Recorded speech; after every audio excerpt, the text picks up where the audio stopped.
রূপাত পদ্মে ভুলণ্ঠিত দণ্ডবাদ প্রণতি জ্ঞাপন পূর্বক মহাপ্রভুর প্রিয় অনুরাগী ভক্তগণ, পরম বৈষ্ণব মণ্ডলী, স্নেহময়ী কল্যাণীয় মাতৃমণ্ডলী, সকল ভক্তচরণে দিন অতি দিনের সশ্রদ্ধ দণ্ডবাদ প্রণতি।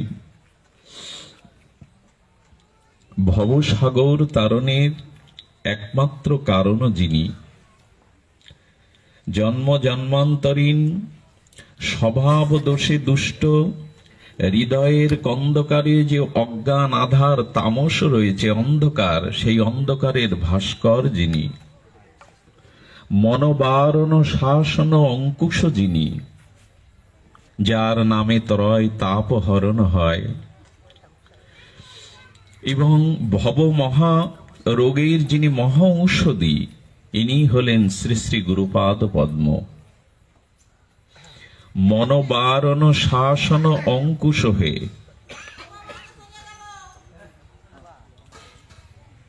শ্রীগুরু কি পূর্ব জন্মের ভগবদ বৈমুখ্য অজ্ঞানতা দোষে আমাদের স্বভাব হয়েছে কৃষ্ণ বিমুখতা। মানুষের জীবনে দোষ দুটি ভাবে প্রবেশ করে। একটি যেমন সঙ্গ হয়, সেই সঙ্গের দ্বারা আমাদের ভিতরে দোষ বা গুণ সমাবেশ ঘটে। তো অসৎ সঙ্গে, অসৎ রঙ্গে, অসৎ প্রবৃত্তির সঙ্গে থাকতে থাকতে আমাদের ভিতরে কিছু দোষ এসে প্রবেশ করেছে। এই দোষ, এই অসৎ সঙ্গজনিত দোষ সৎসঙ্গের কারণে দূরীভূত হয়, কিন্তু স্বভাব দোষ মানুষের দূর হয় না। একটা সঙ্গজনিত দোষ আগন্তুক ভাবে কুসঙ্গের দ্বারা ভেতরে যে দোষগুলি প্রবেশ করেছে, এটি সৎসঙ্গের দ্বারা যায়। কিন্তু মানুষের জীবনে যে স্বভাবত দোষ, এটি যায় না। এই জন্য বর্তমানে মানুষ নিয়ন্ত্রিত নয়। বর্তমানে এত শাস্ত্র উপদেশ, এত ভাগবত উপদেশ, এত শ্রী গুরু উপদেশ, সবকিছুই এখন ব্যর্থ হতে বসেছে। মানুষ এখন মনুষ্যত্বের পরিচয় দিতে পারে না। মানুষ যথাযথ রূপে তার কর্তব্য, তার বিবেক, তার চেতনা, এগুলি থেকে এখন সে প্রায় নিহত। তার বিবেক, চেতনা এগুলি ক্রিয়া করে না। কিন্তু উনি যার উপাসনা করছেন, সেই ভগবান শঙ্কর, পঞ্চানন, ভগবান শিব, তিনি উপাসনা করেন রঘুপতি রামচন্দ্রের। সেই রামচন্দ্রেরই লাদিনী শক্তি মা জানকীকে, বিশ্বজননীকে যখন রাবণ হরণ করলেন, একবারের জন্য ভগবান শিব রাবণকে উপদেশ দিতে যায়নি।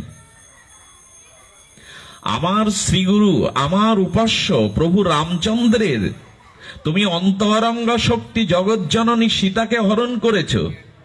আচ্ছা, শিব ঠাকুর এই উপদেশ তার শিষ্যকে আশ্রিত কেন দেয়নি রাবণকে? ভগবান শঙ্কর বলেছিলেন, আমি বলতে গেলে দশানন আমার কথা রাখবে না, কারণ দশাননের মধ্যে এখন স্বভাব দোষ প্রবেশ করেছে। আমার মতো শতশিব উপদেশ দিলেও স্বভাব দোষ তার দূরীভূত হবে না, এই জন্য আমি তাকে উপদেশ দেয়নি। কি মর্মান্তিক কথা! যার উপাসনা করে তিলক বিজয়ী দেবতাদের ত্রাস রাবণ মহাপরাক্রমশালী হলো, শিব ঠাকুর যার উপাসনা করেন, সেই রঘুপতি রাজীব লোচন মর্যাদা পুরুষোত্তম রামচন্দ্রের লাদিনী শক্তি মা জানকী দেবীকে হরণ করলে শিব ঠাকুর উপদেশ দেননি, এই কারণে যে রাবণ এখন স্বভাব দোষে দোষী হয়ে গেছে, স্বভাব দোষ উপদেশে যায় না। শ্রীকৃষ্ণ অখণ্ড পরতত্ত্ব ভগবান হয়েও দুর্যোধনকে কত করে বোঝালেন, অশান্তি দেখো না, কুরুক্ষেত্রের রণাঙ্গনে রক্তের স্রোত বয়ে দিও না, 5 ভাইকে 5টা গ্রাম দাও। দুর্যোধন বলল, সূচের আগায় যে মৃত্তিকা উঠবে, আমি সেটুকু মৃত্তিকা বিনা যুদ্ধে দেব না। কৃষ্ণ বলছেন, এটি কি ধর্ম দুর্যোধন? বলে, কে বলল আপনাকে ধর্ম? জানামি মে ধর্ম কর্মে ন চ প্রবৃত্তি। দুর্যোধন সাক্ষাৎ অখণ্ড পরতত্ত্ব ভগবান শ্রীকৃষ্ণকে সামনে পেয়ে বলছেন, আমি ধর্ম কোনটা জানি, কিন্তু আমার ধর্ম করবার প্রবৃত্তি নেই। জানামি মে অধর্ম কর্মে ন চ নিবৃত্তি। আমি অধর্ম জানি, কিন্তু নিবৃত্তি হওয়ার মতো ইচ্ছা আমার তার মানে আপনার আমার সামনে দুর্যোধনের মতো যদি শ্রীকৃষ্ণ এসে উপদেশ দেয়, স্বভাব দোষ দূর হবে না। মানুষ এখন এই স্বভাব দোষেই ঘুরপাক খাচ্ছে। এত উপদেশ, এত যাগযজ্ঞ, এত শাস্ত্র, কাজে আসছে না। তার কারণ হলো আমাদের স্বভাবটা কৃষ্ণ বিমুখতায় অনন্ত ভোগবৃত্তির দিকে ধেয়ে চলেছে। স্বভাব দোষ যাবে কি করে? সেই স্বভাব দোষ, আরে এখন একটু পূজা রাখুন, আর ঘন্টা না নাড়িয়ে এমনি মনে মনে সেরে নিন। স্বভাব দোষ যাবে কি করে? স্বভাব দোষ যাবে, একটাই শক্তি আছে। আচ্ছা, ভগবান তার উপদেশে স্বভাব দোষ যাবে না, কার উপদেশে যাবে? বললেন মনোবারণ শাসন অঙ্কুশ হে। আমাদের মনটা বারণ শাসন উপদেশ মানবে না। এই জন্য মনের বারণ আজ কেউ শুনছে না। মনকে শাসন করতে কেউ পাচ্ছে না। বলে আমি পৃথিবী শাসন করতে পারি। মনকে শাসন তুমি করতে পারোনি, এই জন্য পৃথিবী তুমি দুবাহু বলে জয় করলেও তুমি প্রকৃত বলবান নও, তুমি প্রকৃত বীর নও। যে মনকে শাসন বশে রাখতে পারে না, তার বীরত্বই নেই।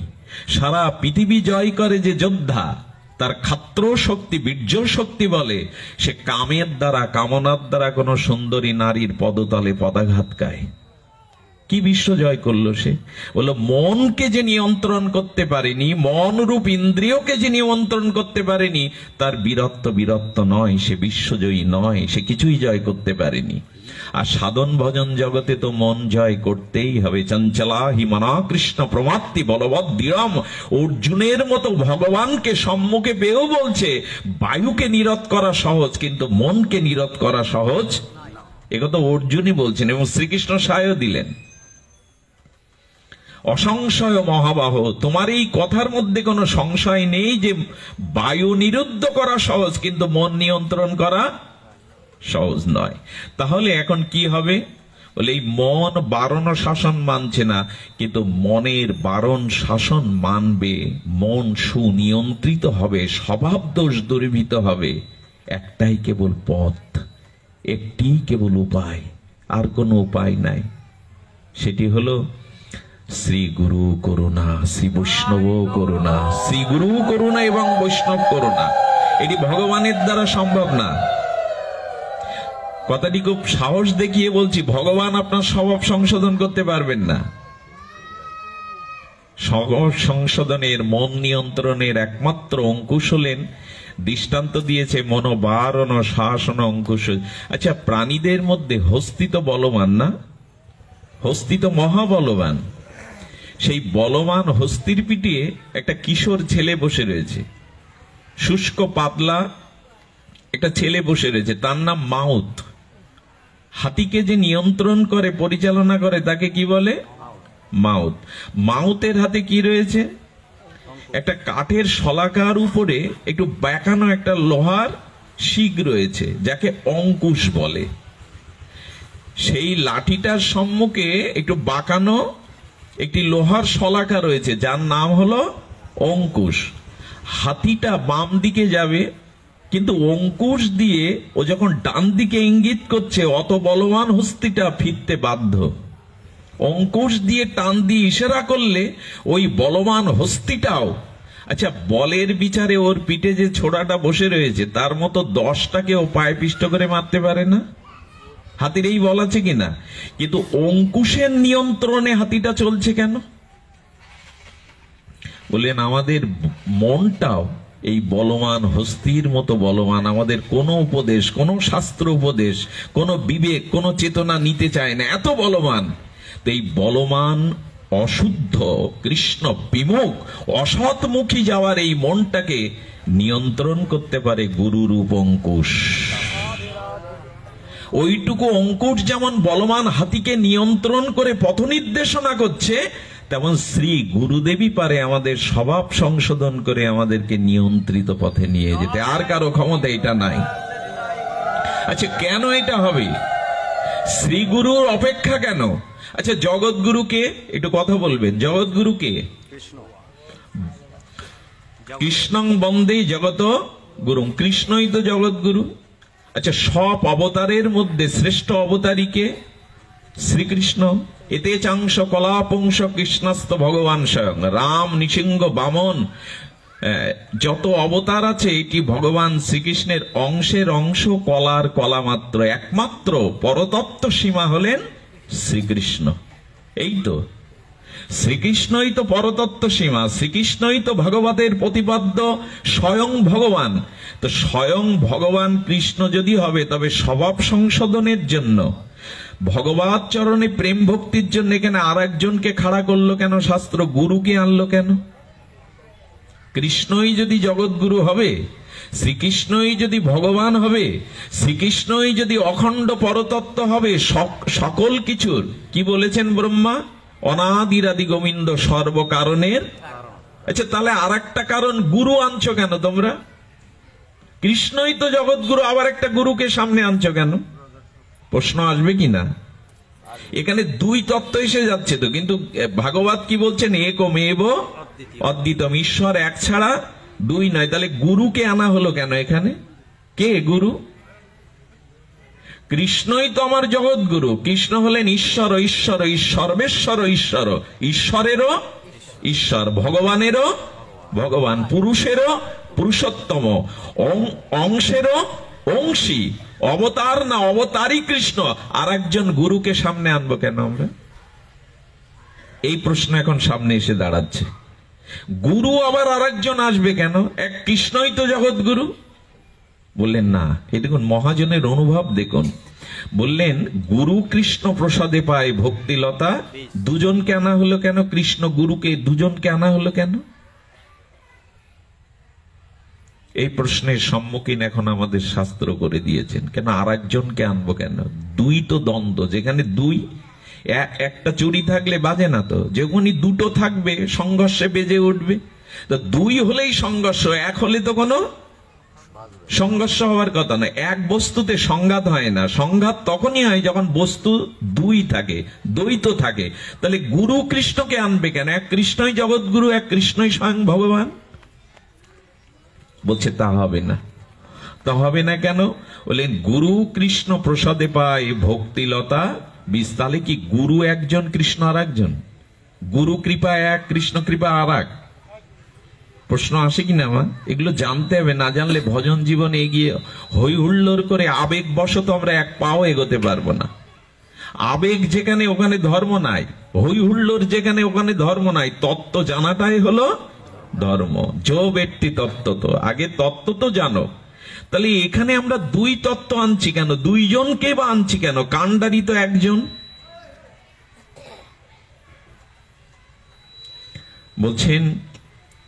বলছেন না, এখানে দুইজন আনা হলো বটে, দুইজনকে দেখছি বটে, কিন্তু এই তত্ত্বটা না জানা পর্যন্ত আমাদের সংশয় যাবে না। পৃথিবীতে সব থেকে বড় গুরুত্বপূর্ণ মহা মহিমান্বিত সুগভীর রহস্যব্যঞ্জক তত্ত্ব হলো গুরু তত্ত্ব। ভগবান খুব সরল, ভগবান খুব সোজা, ভগবানকে জানা কঠিন কিছু না, কিন্তু জগতের সব থেকে দুর্ভেদ্য রহস্যময় হলো গুরু তত্ত্ব। এটি যদি কেউ জেনে যায়, তবে ভগবান তার পিছনে ছুটবে। ভগবানের পেছনে আপনাকে ছুটতে হবে না, ভগবান আপনার পিছনে ছুটবে যদি আপনি গুরু তত্ত্ব ঠিক জেনে যান। এত বড় কথা বললাম আমি, কৃষ্ণ আপনার পিছনে ছুটবে। কারণ শ্রীকৃষ্ণ স্বয়ং ভগবান, তার পেছনেই ছোটে যার ভেতরে প্রেম ভক্তি আছে। যে ভক্তের হৃদয়ে প্রেম আছে, ওই প্রেমের লালসায় গোবিন্দ ওই ভক্তের পেছনে ছুটে বেড়ায়। এই প্রেমের জন্যই ভগবান ভক্তের পিছনে ছুটে বেড়ায়। আচ্ছা, ফুলের ভিতরে যখন মধু সঞ্চিত হয়, সুগন্ধ মণ্ডিত হয়, ফুল প্রস্ফুটিত হয়েছে, ফুলের মধ্যে মধু সঞ্চিত হয়েছে, তো প্রজাপতি মৌমাছিকে কি নিমন্ত্রণ জানাতে হয়? ফুলের মধ্যে মধু সঞ্চিত হলে, ফুলের সৌরভ আমোদিত হলে মৌমাছি মধুকরকে কি নিমন্ত্রণ করবেন? ও তো ছুটে বেড়াবে। তেমন যে ভক্তের হৃদয়ে প্রেম ভক্তি আছে, গোবিন্দ তার পিছনে পিছনে দৌড়াবেন, তাকে গোবিন্দের পেছনে দৌড়ানো লাগবে না। কিন্তু এই প্রেম ভক্তিটা কৃষ্ণ দিতে পারবে না, পারবে শ্রী গুরুদেব। এটি তার অধিকার, এটি গুরু দিতে পারবে, এটি কৃষ্ণ দিতে পারবে না। এই জন্য বলা হলো গুরু কৃষ্ণ প্রসাদে পায়। আচ্ছা, এটা উল্টে দিলে কি হতো? কৃষ্ণ গুরু প্রসাদে পায়, শব্দটা উল্টে দিন। বলে তা দিলে মানাবে না, হবেও না। গুরু কৃষ্ণ প্রসাদে পায় ভক্তিলতা, যে ভক্তি ভক্তের হৃদয়ে অবস্থান করলে ভগবানও সেই প্রেম ভক্তির লালসায় ভক্তের পেছনে ছুটে বেড়াবে। এই প্রেম ভক্তির বীজটা কৃষ্ণ আগে দেবে না, আগে দেবে গুরু। গুরু কৃষ্ণ প্রসাদে পায় ভক্তিলতা বীজ। এখানে কৃষ্ণ বললে ভুল হয়ে যেত। কৃষ্ণ গুরু প্রসাদে পায় ভক্তিলতা বীজ, এটা হবে না। তাহলে এখন দুইজনকে এনে আমরা সংঘর্ষ বাঁধাচ্ছি কেন? কৃষ্ণ আর গুরুকে দুইজনকে এনে এক তত্ত্বই তো, একমেব অদ্বিতীয়ম বেদ বলেছে, এক ছাড়া ঈশ্বর দুই না। দুই আনছি কেন? দুই আনছি এই কারণে, এখানে কি বলেছেন দেখুন, সংসার ও দাবানল ঋড় লোকত্রাণায় কারুণ্য ঘন ঘনার্তম প্রাপ্তস্য কল্যাণ গুণানুবর্ষ বন্দে গুরু শ্রী চরণার বিন্দম। শ্রী গুরু চরণ পাদ পদ্ম। এখানে কি বলছে? কি বলছেন? শ্রী গুরুমুখ পদ্ম বাক্য চিত্তেতে করিয়া ঐক্য, আর না করিও মনে আশা। এখন শ্রী গুরু, এই জন্য আমরা একটু কৃষ্ণ তত্ত্ব গুরু তত্ত্বটা একটু জেনে নেই। সেটি হলো সংসার দাবানল লীড় লোকত্রাণায় কারুণ্য ঘন ঘনত্তম। গুরুদেবকে এই দেখুন, এইখানেই বলা হলো জীবের নিস্তার লাগি নন্দসুত। সবার জানা, এটা অকখার মতো। এখানে যারা আছেন সবাই এই মন্ত্রটা জানেন, এই পয়েরটা জানেন, কিন্তু এর তত্ত্বটা হলো কি বলছেন? জীবের নিস্তার লাগি নন্দসুত হরি জগতে প্রকাশন। আচ্ছা, কৃষ্ণ তুমি এসো, গুরু রূপ ধরে আসবে কেন? তুমিই তো জগৎ গুরু। কৃষ্ণই তো আসছেন জীবের নিস্তার লাগি নন্দসুত হরি, তো কৃষ্ণই আসছেন, তো গুরু রূপ ধরে আসবেন কেন? কৃষ্ণ তুমি সাক্ষাৎ রূপে এসো, কৃষ্ণ রূপে এসো, বলে হবে না। আচ্ছা, ফুলের মধ্যে যে মধু আছে আপনি আমি নিগড়ে বের করতে পারবো? ওইটা পারবে মৌমাছি, পারবে কিনা? ঠিক তেমনি শ্রীকৃষ্ণ গুরু রূপে আসতে হবে, তা নাহলে আমাদের কল্যাণ, আমাদের মঙ্গল হবে না। বলে কেন? বলেন কৃষ্ণের ভিতরে যে গুণ, কৃষ্ণই আসবেন গুরু রূপে। এখানে কিন্তু আগে বললাম দুই তত্ত্ব না, একই জন আসছে। আচ্ছা, যাত্রা মঞ্চে একজন নৃপতি রাজার রোল করলো, বেশ তার রাজ ভারী, তার অভিনয় দক্ষতা দিয়ে দর্শককে মন মাতালো, কিন্তু ডবল রোল করলো। একটু আগে যিনি রাজার রোল করলো, পরবর্তীতে আবার তিনি ছেঁড়া কাঁথা ভিখারির বেশ ধরে ভিখারি রোল করলো। ঘরের লোকরা বুঝতে পারলো কণ্ঠ শুনে এই নিয়ে আমাদেরই বাড়ির লোক, কিন্তু বাইরের লোক বুঝতে পারলো না যে একটু আগে যে রাজার রোল করলো। আচ্ছা, এরা কি দুইজন রোল, দুই হলেও কি দুইজন রোল করলো? একই জন রাজার অভিনয় করলো মঞ্চে, পরেক্ষণে আবার ভিখারির রোল করলো।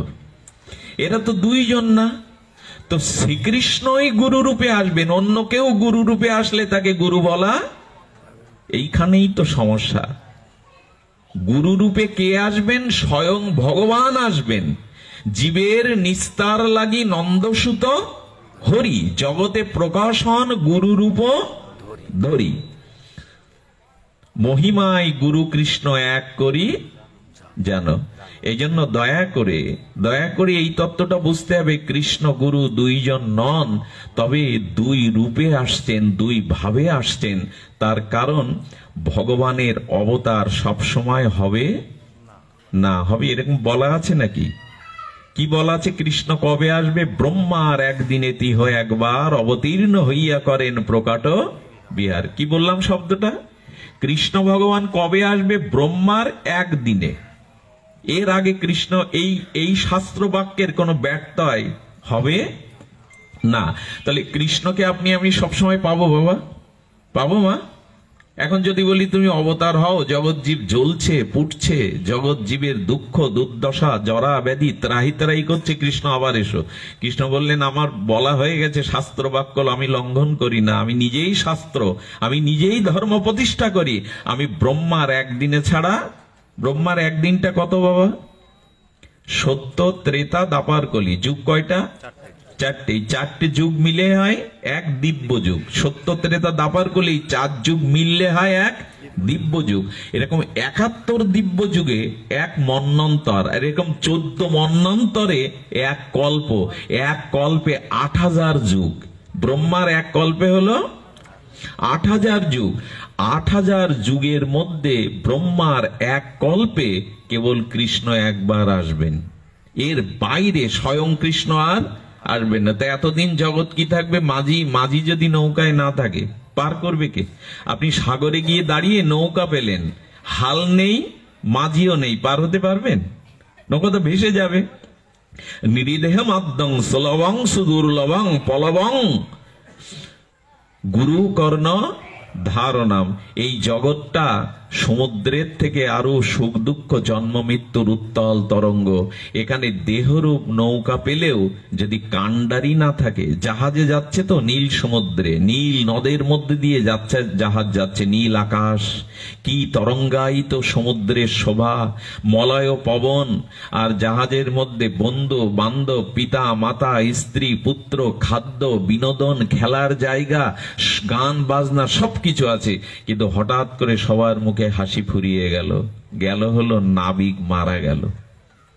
নাবিক আর জাহাজে নাই।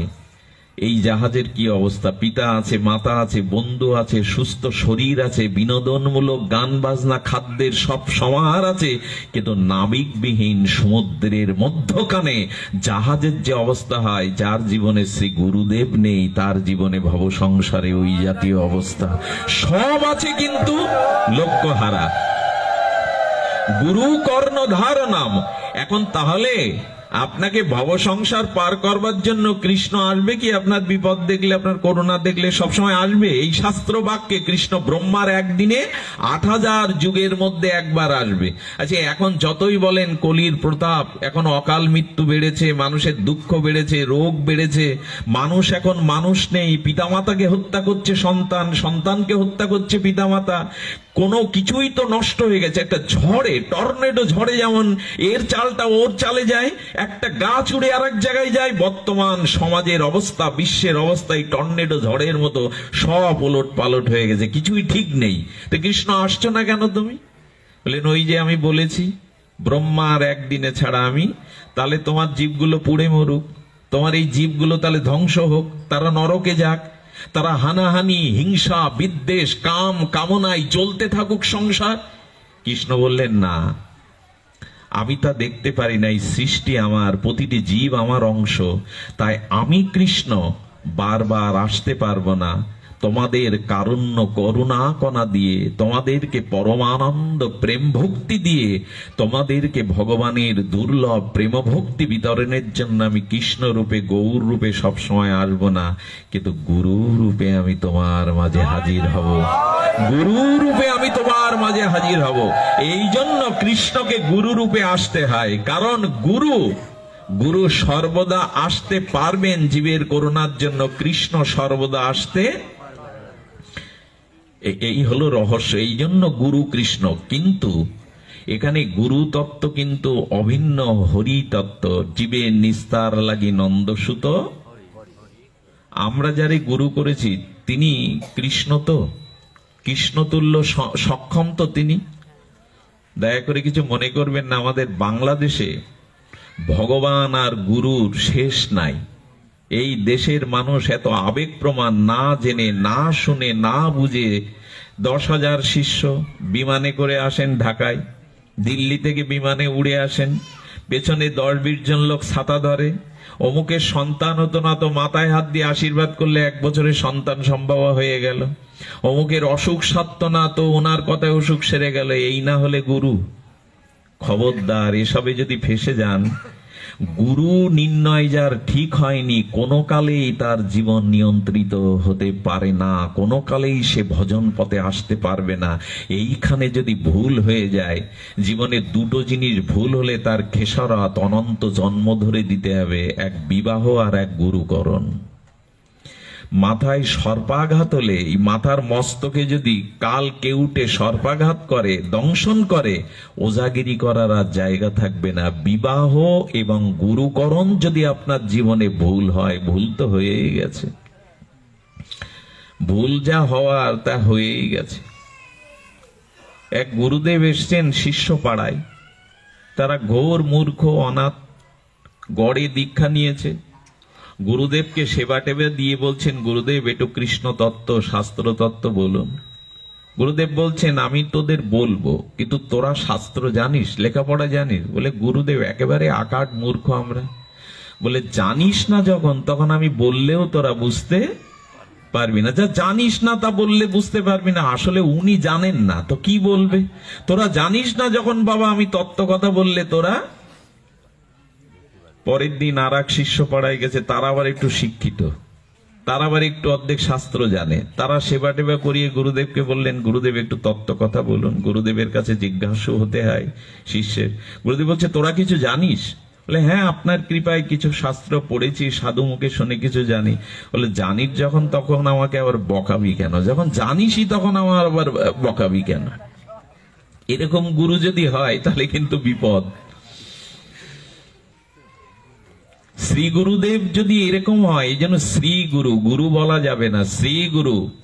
শ্রী গুরু কেন? যে গুরুদেব কিন্তু সাক্ষাৎ ভগবানের কারুণ্য মূর্তি হবে। কৃষ্ণই যদি গুরু রূপে আসে তখনই তার চরণাশ্রয় করতে হবে। গৌর যদি গুরু রূপে আসে, এ ভিন্ন। গুরু তত্ত্বে যদি ভুল হয়ে যায়, গুরুর গুরুত্বপূর্ণ তত্ত্ব সিদ্ধান্তে যদি আপনার ভুল হয়ে যায়, অঙ্কের প্রথম সূত্রে যদি ভুল হয়, অঙ্ক মিলাতে পারবেন না, ভাগফল। এই দশাটা আমাদের বাংলাদেশে বেশি। এখানে আবেগ বশত ঘেরে মাছ হয় না, তো গুরুদেবের কাছে বলছে একটা মাদুলি দিন, ফু দিয়ে দিন। ঘেরে মাছ হওয়ার জন্য গুরুদেব? স্বামী স্ত্রীর ঝগড়া মিটানোর জন্য গুরুদেব? আমরা বুঝি এরকম। কেউ কেউ প্রচারও করে, দীক্ষা নিলে টাকা বাড়বে, দীক্ষা নিলে ব্যবসা ভালো হবে, দীক্ষা নিলে সংসারের অশান্তি দূর হবে। জগতে এইসব স্লোগানে মজে গিয়ে যদি গুরুকরণ করেন, জীবনে খুব হারাবেন, যা কিছু আছে সব হারাবেন। এই জন্য এই তত্ত্বটি এত সুগভীর, এত সুগভীর, যে এই তত্ত্ব যতদিন আমরা নির্ণয় না করতে পারবো, এই জন্য বলা হয়েছে পরম্পরা ধারা প্রয়োজন। আপনি এসেছেন আপনার বাবা থেকে, মাটি ফুঁড়ে বেরোননি। আপনার বাবা এসছে তার বাবা থেকে, একটা পরম্পরা আছে না আপনার মধ্যে? তেমনি স্বয়ং ভগবান শ্রীকৃষ্ণের ব্রহ্মা, নারদ, ব্যাস, এরকম পরম্পরা আছে না? স্বয়ং ভগবানের গুণ অবতার ব্রহ্মা, ব্রহ্মা থেকে নারদ, নারদ থেকে ব্যাস, ব্যাস থেকে সুখদেব, পরম্পরা আছে না? আপনার যিনি গুরু হবেন, আপনি যদি বৈষ্ণব মন্ত্রে দীক্ষা হন, তাহলে আপনার গুরুদেবের সাথে মহাপ্রভুর পরিকরদের যোগ থাকতে হবে, নিত্যানন্দের সাথে, অদ্বৈতের সাথে। এই যোগ পরম্পরা যদি না থাকে, সে দীক্ষা নিষ্ফল। আচ্ছা, সাগরের সাথে যে নদ নদীর যুক্ততা নেই, সে নদী বাঁচবে? স্রোত থাকবে? থাকবে কি মা? যে নদী সাগরের সাথে যুক্ততা নেই। আচ্ছা, চাঁদ আলো দেবে কি করে? চাঁদের নিজস্ব কোন? সূর্য চাঁদকে যতটুকু আলো দেবে, অষ্টমীর দিন অষ্টমীর মধ্যে হাফ, অর্ধেক। আচ্ছা, একদিন মোটেও দিল না, সেদিন হয় অমাবস্যা। আর একদিন পূর্ণাঙ্গ দিল বলে হলে পূর্ণিমা। দিল না তো পাবে কোথায়?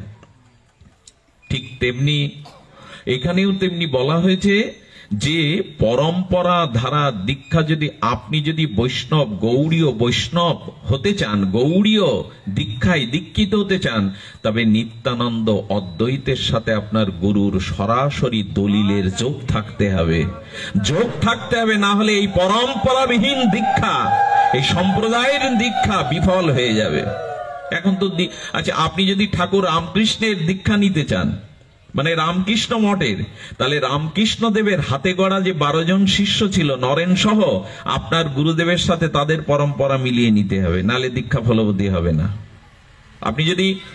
আপনি যদি প্রণব মঠের দীক্ষা নিতে চান, তাহলে স্বামী প্রণবানন্দ যাদের হাতে শক্তি সঞ্চারিত করেছেন, সেই স্বামীজির কাছ থেকে আপনাকে দীক্ষা নিতে হবে। বাংলাদেশে তাই কি হয়? আপনি কখনো দলিল দেখেছেন?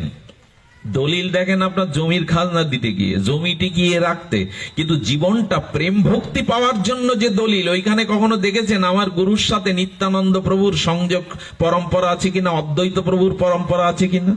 যদি না থাকে দীক্ষা কোনো কাজে দেবে না। এই জন্য দীক্ষাটা হুট করে আবেগবশত নিয়ে বসেন না। আমাদের দেশে দীক্ষা মানে কি হাতের জল, মন্ত্রটা একটু নিয়ে নে। গুরুদেব এসছে ওই পাড়ার, হরে ঘরে সবাই দীক্ষা নিচ্ছে, যা বাবা একটু কানে মন্ত্র নে, হাতের জল। হাতের জল শুদ্ধ করার জন্য গুরু? হ্যাঁ, দীক্ষা নিতে হয় বলে দীক্ষা নিয়ে নেব? তবে এখন গুরুদেবের থেকে শিষ্যের সংখ্যা বেশি। এখন গুরুদেবেরও যেরকম সংখ্যা বেশি। এক শিষ্য গুরুদেবের কাছে গেছে, প্রভু আমি আপনার চরণাশ্রয় করব। বলে ঠিক আছে, তোকে কদিন পরে দীক্ষা দেব, থাক কদিন আশ্রমে, আমার চরণ থাক, এইখানে একটু প্রসাদ পা, হরিনাম কর। বৃষ্টি নেমেছে। বৃষ্টি নামলে শিষ্যকে গুরুদেব বলছেন, যা তো আশ্রমের গাবিটা ভিজছে, ও দড়িটা খুলে দিয়ে আয়। গুরুদেবের দিকে তাকিয়েছে বেশ ভাব দিয়ে। কি রে? বললেন, গুরুদেব অনধিকার চর্চা করা উচিত নয়। তার মানে? বললেন, বন্ধন খোলা, বন্ধন মুক্ত করা আপনার মতো গুরুদেবের কাজ। আমি তো নিজেই বন্ধনে বদ্ধ কামনা বাসনায়, আমি আবার কার বন্ধন খুলবো? গুরুদেব মনে মনে বলছেন, এ বেটা গুরু হতে এসেছে, চেলা হতে আসেনি। গরুর দড়ি খোলার কথা শুনে বলছে গুরুদেব অনধিকার চর্চা ঠিক নাই। বন্ধনে তো আমি এক, যা নিজেই বন্ধন দশায়, সে অন্যের বন্ধন খুলবে কি করে? গুরুদেব ওটা আপনার কাজ, জীবের বন্ধন খোলা গুরুদেবের কাজ। গুরুদেব ভালো বুঝে নিয়েছেন, ও গুরু হতেই আসছে। আচ্ছা, গুরুদেব নিজে গিয়ে গাভীর দড়িটা খুলে দিয়ে গোয়ালে তুললেন। কিছুক্ষণ পর গুরুদেব ঘরের ভিতরে বসে শিষ্যকে বলছে, বাইরে গিয়ে দেখ তো বৃষ্টি থেমেছে কিনা। গুরুদেব, ও আর বাইরে যাওয়া লাগবে না। কেন? একটু আগে একটা বিড়াল ঢুকলো, সাদা বিড়াল আপনার ঘরে, ওই যে বিড়ালটা, ওর গায়ে হাত দিয়ে যদি দেখেন ভিজে, তাহলে জানবেন বৃষ্টি হচ্ছে, আর যদি শুকনো তো জানবেন বৃষ্টি থেমে গেছে। তো বাইরে যাওয়ার প্রয়োজন নাই। কি সর্বনাশ! গুরুদেব বুঝে ফেলেছেন। আমরা ঠাকুর রামকৃষ্ণের কাছে একজন গেল, প্রভু আমি শিষ্য হতে চাই। বলেন, তো শিষ্য হতে গেলে কি করতে হবে তুই জানিস? গুরুর আজ্ঞা পালন করতে হবে নির্বিচারে। গুরু যা বলবে, গুরুর আজ্ঞা নির্বিচারে পালন করতে হবে। তো তখন বলছেন কি করতে হবে? জল তুলতে হবে, ভোরে উঠতে হবে, মালা গাঁথতে হবে, গুরুদেবের চরণ সেবা করতে হবে, তার জন্য রন্ধন করতে হবে। যখনই যা বলবে নির্বিচারে। মাথা চুলকে বলছে, প্রভু তাহলে গুরু হতে গেলে কি করতে হবে? বলে এই আদেশগুলো তাকে করতে হবে। বলে তাহলে আমাকে শিষ্য না করে গুরু করেই দেন। আমাদের দশা এখন সব গুরু সাজবার। উপদেশ নিতে যাবেন কারো কাছে, দেখবেন সে বড় গুরু হয়ে গেছে। উপদেশ আর উপদেশ, সবাই গুরু হতে চায়, শিষ্যকেও। আচ্ছা, গুরুদেব যখন শয়ন করছে, প্রদীপটা জ্বালানো ছিল, শিষ্যকে বলছেন কি, বাবা এইবার উঠে প্রদীপটা একটু নিভিয়ে দিত। গুরুদেব, প্রদীপ জ্বলছে, জ্বলতে দিন দেবালয়ে, আপনি চোখ বন্ধ করলেই তো মিটে গেল।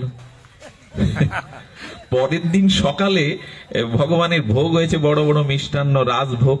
এই যখন দিচ্ছে তখন বলছে এইবার দেখি কি বলে। ও দিচ্ছে, রাজভোগ গুলো দিচ্ছে, ও এসে হাত পেতেছে।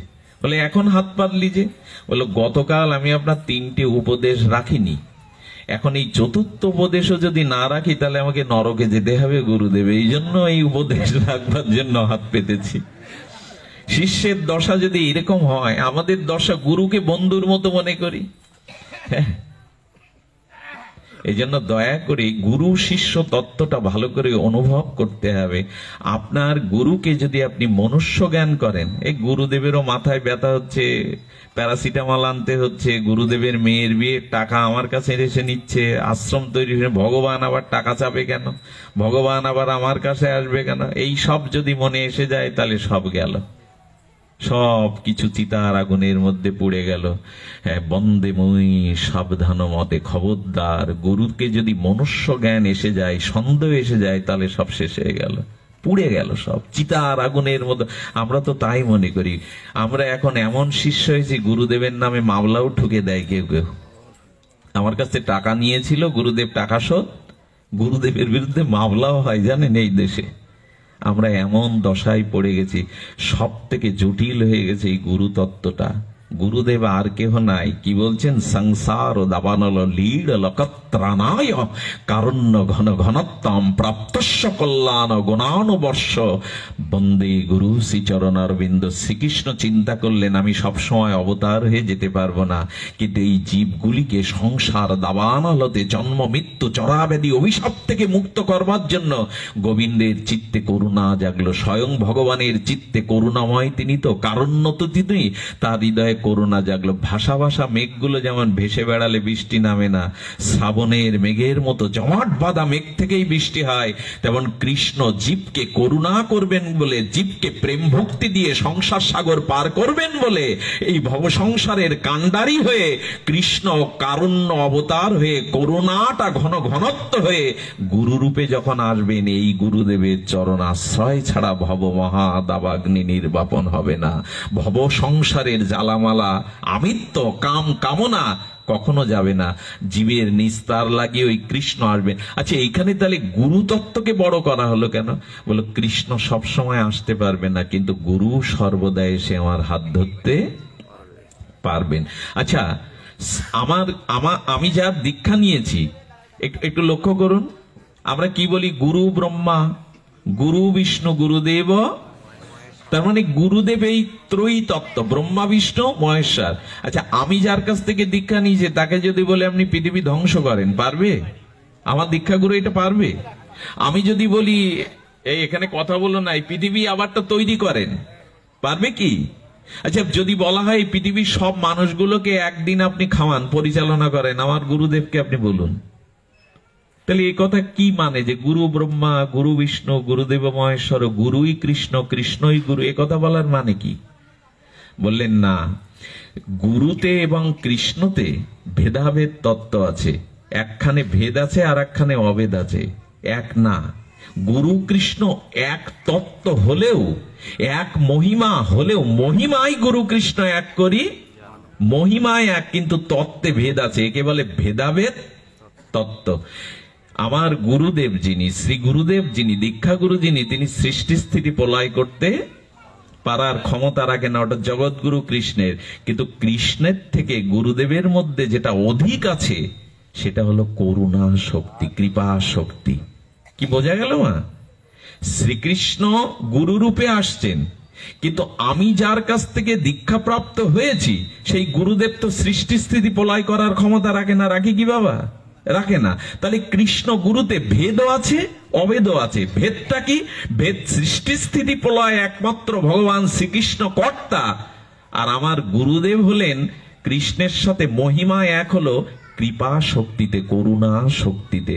আমরা যে অন্যায় অপরাধ পাপ জন্ম জন্মান্তরে করেছি, এখানে করুণা ছাড়া উদ্ধারের আমাদের কোনো পথ, আমরা সাধন ভজন করে অনর্থ নিবৃত্ত করে কৃষ্ণচরণে পৌঁছাবার কোনো কোটি কল্পেও আমাদের এই সৌভাগ্য নাই।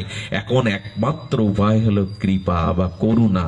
কৃষ্ণ যখন এই করুণার ঘন মূর্তি নিয়ে আসেন তাকেই বলে গুরুদেব। করুণাতে গুরু কৃষ্ণ এক, কৃপা শক্তিতে, করুণা শক্তিতে, অন্য শক্তিতে এক নয়। কি বললাম?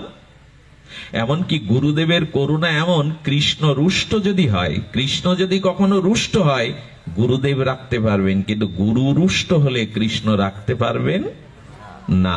এইখানে করুণাতে গুরুদেবকে বড় করা হলো, করুণাতে। আচ্ছা, আমি আর গুরুতত্ত্ব বেশি বলবো না। আমার মনে হয় এইখানে আমরা একটা সিদ্ধান্তে আসতে পেরেছি। আমাদের পরম্পরা ধারায় সদ্গুরুদেবের বারবার দেখবেন বলছেন সদ্গুরু, সদ্গুরু, সদ্গুরু, বারবার বলছেন। সদ্গুরুদেব মানে ওই পরম্পরার পূর্ণ ভগবানের কারুণ্য শক্তি যখন জীবকে নিস্তার করবার জন্য, করুণা করবার জন্য স্বয়ং ভগবান গুরু রূপে আসবেন, দীক্ষাটা ওই পরম্পরায় হতে হবে, না হলে। আচ্ছা, এই যে বিদ্যুতের তারটা এখানে এসে শব্দ যন্ত্রটা আপনাদের কানে যাচ্ছে, এই তারে কোথাও যদি লিক হয়, ছেদ হয়ে পড়ে, আসবে তো? শব্দটা আসবে? শক্তির তরঙ্গ আসবে? আসবে না। তেমনি যদি ভগবানের সাথে আমার গুরুদেবের পরম্পরার যোগের কোথাও লাইন কাটা থাকে, তাহলে আসবে শক্তি? তাহলে এখানে একটু ভাবতে হবে আপনার গুরুদেব কে হবেন। এই জন্য দয়া করে 10 বার না 100 বার চিন্তা করবেন যে গুরুকরণের আগে ইনি যথার্থ পরম্পরা ধারার যথার্থ সদ্গুরু কিনা। তবে এটা পরীক্ষা করলে হবে না, এটা তার সান্নিধ্যে থাকতে হবে, তাকে কিছুদিন সেবা করে জানতে হবে। হুট করে দীক্ষা নিলে আপনি এটা বুঝতে পারবেন না। এই জন্য শাস্ত্রর বাণীর সাথে মিলিয়ে দেখতে হবে। সাধু শাস্ত্র, গুরু বাক্য, তিনটে এক হতে হবে। শাস্ত্র যা বলেছে, সাধু যা বলেছে, আর গুরুদেব যা বলছেন, এই তিনটে এক মিলিয়েই পরীক্ষা করার একমাত্র উপায় হলো সাধু, শাস্ত্র, গুরু বাক্য, এই তিনের বাক্য। আচ্ছা, আজ একাদশী শাস্ত্রে লেখা, গুরুদেব এসে বললেন খিদে লেগেছে মা একটু চড়া, 5 রকম ব্যঞ্জন করে অন্ন চড়া, এটা মিলল কি? শাস্ত্রের সাথে এই বাণী মিলল? তাহলে জানবেন এই গুরু প্রকৃত গুরু নয়। শাস্ত্র বাণীর সাথে, সাধু বাণীর সাথে যে গুরুর বাণীর একীভূত মূল থাকবে, তাকেই বলবে প্রকৃত গুরু। শাস্ত্র এক বলছে, গুরুদেব আর এক বলছে, সাধু আর এক বলছে, এই হলেই জানবেন ওইখানে সিদ্ধান্ত হীনতায় ভুগতে হবে, সিদ্ধান্তে পৌঁছাতে পারবো না। আচ্ছা, আমরা যারা দীক্ষা নিয়েছি, আমি আপনাদের কাছে একটু জিজ্ঞাসা করি, দীক্ষা মানে কি? হ্যাঁ, বলতে পারবেন আপনারা, সকলেই জানেন। এটি প্রশ্ন করার বিষয় না, আলোচনা প্রসঙ্গের কারণে আমি তত্ত্বটা তুলে আনলাম। দীক্ষা আমরা নিয়েছি বটে, কিন্তু প্রকৃত দীক্ষা কি আমাদের বোধোদয় হয়েছে? দীক্ষা কাকে বলে? এই দেখুন, দীক্ষা কাকে বলে বলছেন, কানে মন্ত্র নেওয়া না, হাতের জল শুদ্ধ করা না। এমনও শিষ্য আমি দেখেছি। আচ্ছা দাদাজি, আপনার গুরুদেবের, শ্রী গুরুদেবের নামটা কি? গুরুদেবের নাম তো, গুরুদেবের নাম ওই তো এরকম খুঁজে বেড়াচ্ছে, মানে গুরুদেবের নামটাও ভুলে গেছে। গুরুদেবের নামটাও অনেকেই, শ্রী গুরুদেবের নামটাও মনে রাখতে পারেনি। এটা কিসের দীক্ষা গো? আচ্ছা, আপনি আপনার বাবার নাম কখনো ভুলে যান? মাথা খারাপ হলে তাও ভুলে না মনে হয় মানুষ, বাবার নাম ভুলে কেউ? আচ্ছা, যে বিয়ে করেছে সে স্বপ্নেও কি ভুলে যায় আমি বিয়ে করিনি? এটা ভুল হয়? এটা কি মুখস্থ করতে হয়? তো গুরুদেবের এক শিষ্য গেছে, বলে গুরুদেব আর একটা ছবি দিন, আপনার বিগ্রহ দিন। কি করবি বাবা? ঘরে তো আমার বিগ্রহ আছে, ওখানে তো তুই ফুলমালা দিস, আরাধনা করিস। মোবাইলে কথা না বলে বন্ধ করে রাখুন বাবা। বলছেন কি করবি? বলেন শ্রী গুরুদেব আপনার ঘরে তো আছে উপাসনা করে, আমি এটা দোকানে টানাবো। বলে আমাকে আবার দোকানে টানাবি কেন? যে গুরুদেব ব্যবসা করতে গেলে তো একটু অর্ধেক মিথ্যা টিথ্যা বলতে হয়, এখন কম্পিটিশন মার্কেট। বলে তো ওইখানে আমাকে টানাবি কেন? বলছেন গুরুদেব এখন লোক সহজে বিশ্বাস করে না, এখন ওই আপনাকে দিয়ে যদি একটু প্রতিজ্ঞা করি, হ্যাঁ আমি যথার্থ রূপে গুরুকে প্রতিজ্ঞা করে বলছি সত্য, তাহলে মাল বিক্রি হবে, তাহলে আমার দোকান চলবে। গুরুদেব হাসছেন। আমরা গুরুকে এরকম জায়গায় নামাই, হ্যাঁ গুরুকে এরকম জায়গায় নামে শিষ্য যা আমরা হয়েছি, দীক্ষা নামে মাত্র নিয়েছি, গুরুদেবের নাম ঠিকানা ভজন কিছু নেই, জানা নাই, গুরুতত্ত্ব জানাই নেই, গড়ে দীক্ষা নিয়েছি। অনেকে দীক্ষা মন্ত্রও মনে আছে কিনা ঠিক নেই, করে না তো। ত্রিসন্ধ্যা গীতায় দুলে দুলে পড়ি আমরা। গীতা পাঠের পরে কি পড়ি? গঙ্গা গীতা সব এই বলতে বলতে এক জায়গায় বলি ত্রিসন্ধ্যা মুক্ত গেহিনী, খুব দুলে দুলে পড়ি ত্রিসন্ধ্যা। শুনে রাখুন, যে হিন্দু সকাল সন্ধ্যায় গুরু প্রদত্ত বীজ নাম আহ্নিক করে না, তার হিন্দুত্বই খারিজ হয়ে যায়, সে হিন্দুই থাকে না, তার হিন্দুত্ব থাকে না। মুসলমানদের 5টি স্তম্ভ, হজ, নামাজ, রোজা, জাকাত ইত্যাদি, এর মধ্যে নামাজটা প্রধান। 5 ওয়াক্ত যে নামাজ পড়ে না, তাকে মুসলিম শাস্ত্রে বলছে যে মুসলমান নন। তেমনি 2 ত্রিসন্ধ্যা বাদ দিন, সে দুপুরে আপনি কাজে থাকুন, বা আপনি 2 সন্ধ্যায় বাদ দিন। এর মধ্যে আমি আপনাদের লজ্জা দিতে আসিনি। আমি যদি হাত তুলতে বলি, তাহলে যারা দীক্ষা নিয়েছেন এর ভিতরে 90% মানুষ আহ্নিক করেন না ঠিক মতো। কি দীক্ষা নিয়ে কি হবে আপনার? কি হলোটা কি?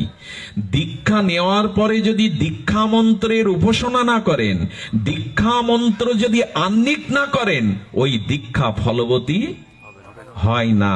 দীক্ষা নেওয়ার পরে যদি ভগবানের অর্চন, নিজে হাতে ফুল তুলসী না করেন, বিগ্রহ অর্চন না করেন, আপনার দীক্ষা ফলবতী হবে না। দীক্ষা নিলেই হলো? গুরুদেব এসছে বাড়িতে, আসতে গিয়ে ভোলা ময়রার দোকানে থেকে গরম রসগোল্লা ওই যে চুবাচ্ছে। পরম শ্রদ্ধেয় এই বঙ্গদেশের কৃতি সন্তান, কালীগঞ্জের কৃতি সন্তান, এই মাটিতে আসলে আমি আগে প্রণাম করি। প্রয়াত শ্রদ্ধেয় নির্মলদার জায়গায়, এটা এখানে কথা বলতে গেলে খুব হিসাব করে বলতে হবে। উনি ছিলেন ভাগবত আচার্যতম। উনি এই গুরুতত্ত্ব এত সুন্দর করে পরিবেশনা করতেন, অমীয়, অনাবদ্ধ। এই জন্য তার মাটিতে বলতে গিয়ে মাঝে মাঝে বুক কেঁপে উঠছেন, সিদ্ধান্তে যেন ভুল না হয়। উনি একটা কথা আমাকে বলেছিলেন, হাসতে হাসতেই বলেছিলেন এক পাঠে। উনি বলছেন, এক গুরুদেব ভোলা ময়রার দোকানে গরম রসগোল্লা চুবাতে দেখছে রসে, এসে শিষ্যকে বলছে, 4টে আনতো বাবা। তা আনার সময় একটু টেস্ট করে চেক করে দেখিস যেন পুরানো জিনিস না দেয়, রসালো টাটকা দেয়।